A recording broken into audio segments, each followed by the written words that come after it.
Stop obsessing over the small stuff.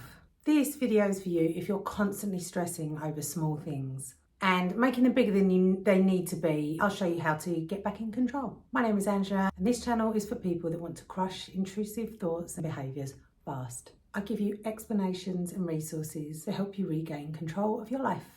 So lots of people experience some sort of stress and anxiety in their everyday lives, and that's perfectly normal. And we all have different levels of what our minds and bodies can handle. But if we leave some experiences unchecked, they can start to bubble up and show when you don't want them to. And having these intrusive thoughts can just make your life a lot more difficult.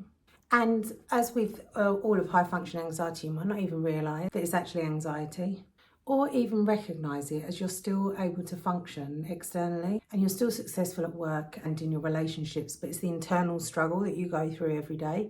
And you know yourself that inside your thoughts are out of control and they just get worse and worse the more that you try and rationalise them without actually trying to get to the reason why they're there in the first place, the root cause. It's because you've chosen to put aside your mental health. It will try and manifest itself in other ways and come through in intrusive thoughts and you obsessing over things that seem trivial. You can't hide from suppressed feelings and trauma. It will catch up with you. So the sooner you deal with it, the lesser the impact it will be on your life.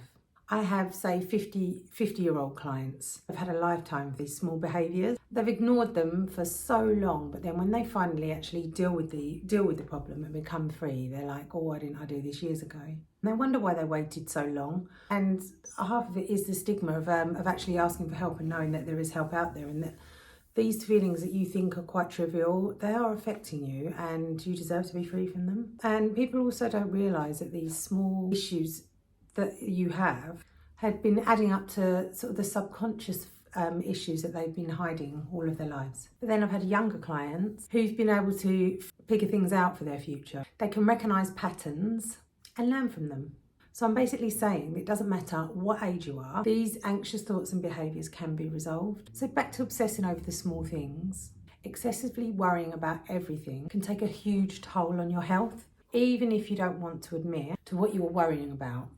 It's still there and it can eat away at you. Some things that people with high functioning anxiety can worry about excessively. How much of a good friend you are. So as an example, you completely overanalyze those texts, totally doubting that you are enough if someone doesn't text you straight back. It's a small thing to most people, but to those who obsess over this sort of thing, it can feel catastrophic. The feelings of paranoia take over.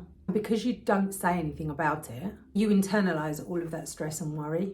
So a way to overcome this is to speak to yourself and affirm that you are enough, you are a good friend, and that you are liked. Deep down, you do know that this is true. You just need to remind yourself of it and snap yourself back to reality. We all get busy from time to time, and that late text back from a friend could just mean their phone is on silent, they're driving, a whole world of other options could be the reason why they haven't texted you back, other than the fact that you're catastrophizing over that you're, not good enough.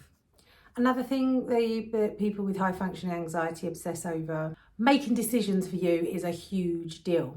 How many times a day do you spend worrying about the what ifs? What if this happens? What if that happens? Or worst case scenarios.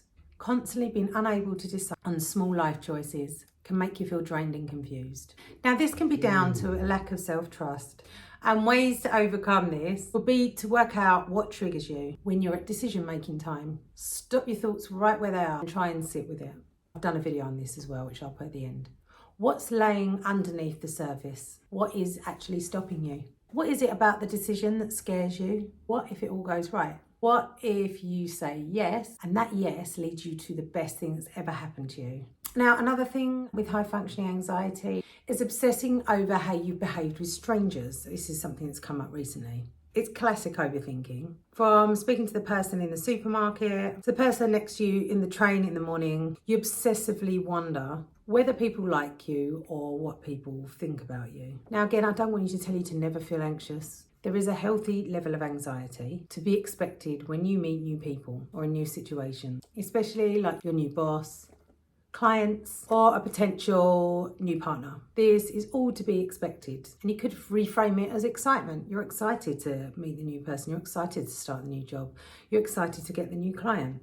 It doesn't have to be thought of as anxious, because excited can feel the same as anxious anyway, butterflies. They're the same physical feelings that you get. But it's when it's strangers who in essence aren't going to matter to you that it's an unhealthy form.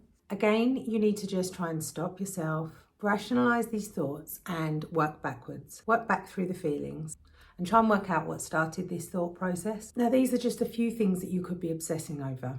And it is all about finding the root cause of these feelings and behaviours and dealing what is really at the bottom of it. Getting through to the subconscious and rewiring it so these symptoms no longer appear. And when these situations do occur, you're able to see them for what they are and feel them and understand them so they don't take over your life. And with anxiety, that is my underlying goal for any of my clients, is to free them from their trapped feelings and their trauma and to help guide them to what started these obsessive thoughts and rid them of it. Because once you do understand their origin, you'll no longer have a dramatic hold over your life and you really won't get these feelings. It's not something that you need to constantly live with. To no longer obsess over small things is a massive step forward when you have high functioning anxiety, and it really isn't as difficult as you might think. So I hope this video has been helpful. Let me know your thoughts in the comments below. And if you want to know more or get more personalised advice, then please book a free call with me. A link is in the comments below also. My name is Angela. I appreciate you watching, and hit the subscribe button below to be notified when I release my next video.